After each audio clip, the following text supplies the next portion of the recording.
नमस्कार दोस्तों, आज हम बात करेंगे एरो 3 मिसाइल इंटरसेप्शन सिस्टम के बारे में। ये बहुत इंपॉर्टेंट टॉपिक है आज के समय में, क्योंकि आप देख रहे होंगे आपने 1 साल से ज़्यादा हो रहा है जब रशिया ने अटैक किया था यूक्रेन पे और उसके बाद ही यूरोपियन कंट्रीज़ में हलचल मच गई थी इस सिस्टम को लेने के लिए। ये सिस्टम डेवलप किया है इज़राइल ने, ठीक? नाउ अभी इज़राइल और जर्मनी के बीच में डिफेंस मिनिस्टर के बीच में एक समझौता हुआ है, जहाँ पे इज़राइल क्या करेगा, एरो 3 मिसाइल्स को जर्मनी को देगा 2025 तक की, ठीक? नाउ अब ये जो डिफेंस है हर कंट्री अब डिफेंस अपना जो डिफेंस है वो इम्प्रूव करना चाहती है, ठीक?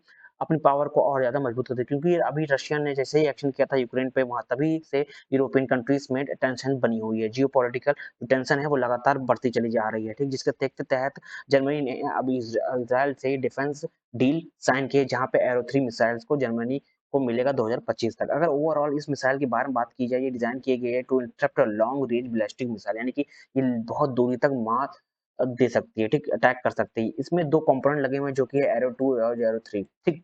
ये 2 इम्पोर्टेंट कंपोनेंट हैं जो कि इम्पोर्टेंट रोल प्ले करते हैं। ये लॉन्ग रेंज बैलिस्टिक मिसाइल है और ये कह सकते हैं कि अछूत है, ठीक? लगातार तुरंत ही इसका निशाना एकदम सटीक निशाना है, ठीक?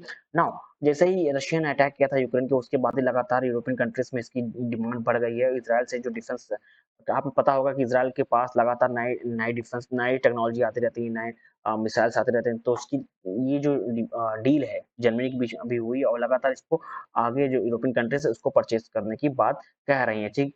अब इम्पोर्टेंट ये है कि इस जो मिसाइल्स है एरो 2 मिसाइल्स और एरो 3 मिसाइल को डेवलप किया है 2 कंट्रीज़ के बीच में, जो कि इज़राइल और यूएस, ठीक? और इज़राइल की जो कंपनी है इज़राइल एरोस्पेस इंडस्ट्री, ये यहाँ पे प्राइम कॉन्ट्रैक्ट है इस प्रोजेक्ट के लिए, ठीक? नाउ अगर रीसेंट डेवलपमेंट की बात की जाए डिफेंस कंडीशन में, तो यहाँ पे जो इज़राइल डिफेंस मिनिस्टर हैं और जर्मन ऑफिशियल, उनके बीच में ये ओवरऑल डील हुई है कि ये डिस्कस हुआ है कि जो डेवलपमेंट है डिफेंस सेक्टर में, उसको बढ़ाने के लिए, उसको मजबूती के लिए जर्मनी ये मिसाइल्स एरो 3 सिस्टम को खरीद रही है। जर्मनी 2025 तक इज़राइल इसको प्रोवाइड कर देगा, ठीक? इज़राइल ने बेसिकली ये सिक्योर कर रहा है कि important defence contract with Germany की ये डील जो है ये डन हुई है 3.5 बिलियन डॉलर में, और लगातार ये बहुत ज़्यादा बड़े स्केल्स में डील हो रही है, क्योंकि यूरोपियन कंट्रीज़ में लगातार टेंशन बनी हुई है और हर यूरोपियन कंट्री इस अपनी डिफेंस को और ज़्यादा मजबूत करना चाहता है और इज़राइल से एडवांस टेक्नोलॉजी को खरीदना चाहता है, ठीक? नाउ अब इसका जो स्टैटिक इम्पोर्टेंस क्या है उस एरो 3 सिस्टम को, चलिए वो आपको बता देता हूँ, ठीक?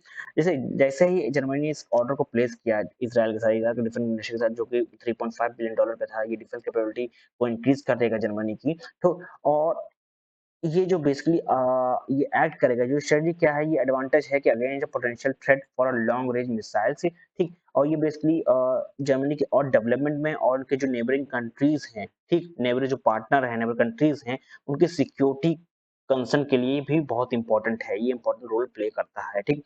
कि कभी भी कोई जो इनका दुश्मन है वो अटैक ना कर दे, जिसकी वजह से ये चाहती हैं कंट्रीज़ कि हम इज़राइल से ऐसे डिफेंस सेक्टर खरीदें, ऐसे डिफेंस टेक्नोलॉजी खरीदें जो हमको बचा पाएँ, ठीक? और ये जो लगातार जो ग्रोथ देखने को मिल रही है, लगातार जो कंट्रीज़ चाह रही हैं कि इज़राइल से हम लोग प्रोडक्ट खरीदें और जो नई टेक्नोलॉजी खरीदें, जैसे कि एरो 3, एरो, तो ये रशिया यूक्रेन वॉर के बाद ही स्टार्ट हुई है, ठीक? हर कंट्री के बीच में हलचल है, साथ इस सबसे इम्पोर्टेंट है जियोपॉलिटिकल टेंशन है यूरोपियन कंट्रीज़ में, ठीक? नाउ जो कि वो वॉर जो है, ये वॉर प्रमोट कर रहा है European nation to release the defence strategy, ठीक? As a result many countries are increasing their military budget, ठीक? मैंने अभी कहा है, जैसे ही ये रशिया और यूक्रेन के बीच में वॉर स्टार्ट हुआ था, तभी यूरोपियन कंट्रीज़ में यहाँ पे जो टेंशन है वो बढ़ गए थे। लगातार कंट्रीज़ क्या कर रहे थे, अपना जो बजट है वो मिलिट्री बजट को उसको इंक्रीज़ कर रही थी, लगातार अपनी डिफेंस को और इम्प्रूव कर रही थी, स्ट्रॉन्ग टेक्नोलॉजी को यहाँ से बड़े डिफरेंट डिफरेंट कंट्रीज़ से इम्पोर्ट कर रही थी। जैसे कि इज़राइल, आपको पता है लगातार उसके पास बहुत ज़्यादा लेटेस्ट टेक्नोलॉजी है, लेटेस्ट डिफेंस टेक्नोलॉजी है यहाँ पे, और लगातार न्यू-न्यू मिसाइल्स यहाँ पे लॉन्ग रेंज मिसाइल्स भी इनके पास है। तो कंट्रीज़ डिफरेंट डिफरेंट कंट्रीज़ जैसे कि यूरोपियन हो गए, जर्मनी हो गया, अभी जर्मनी ने एरो 3 और एरो 2 को जो सिस्टम को उसको परचेज़ किया है और ऐसे ही डिफरेंट डिफरेंट कंट्रीज़ कर रही हैं, ठीक? नाउ अब कुछ इंपॉर्टेंट फैक्ट की बात हम लोग पढ़ लेते हैं। इंपॉर्टेंट फैक्ट जो आपके एग्ज़ाम के लिए इंपॉर्टेंट है, IASI क्या है? ये जो है इज़राइल की कंपनी है, जो कि इसका फुल फॉर्म है इज़राइल एरोस्पेस इंडस्ट्री। ये बेसिकली प्राइम कॉन्ट्रैक्ट है फॉर एरो मिसाइल सिस्टम। ये एरो कौन से एरो 2, एरो 3 मिसाइल बनाने के लिए ये कंपनी यहाँ पे बनाती है। ये इंपॉर्टेंट रोल प्ले करती है developing advance defence technology for Israel, ठीक? नाउ एमबीडीए क्या होता है, ठीक? एमबीए बेसिकली एक डच है कि प्लेयर है यूरोपियन मिसाइल डिफेंस के लिए सेक्टर के लिए जो कोलैबोरेट करती है between various nation to enhance the missile interpretation capabilities को, ठीक? एरो 3 क्या है? एरो 3 बेसिकली अ सिस्टम है to design and intercept long range ballistic missile. It represents an important advancement in missile defense technology developed by Israel and US, ठीक? दो countries के बीच में ये जो डिफेंस टेक्नोलॉजी है ये बनी है, जो कि है इजराइल और यूएस के बीच। ये तीन इंपॉर्टेंट हैं आपके एग्जाम के लिए। Thank you everyone.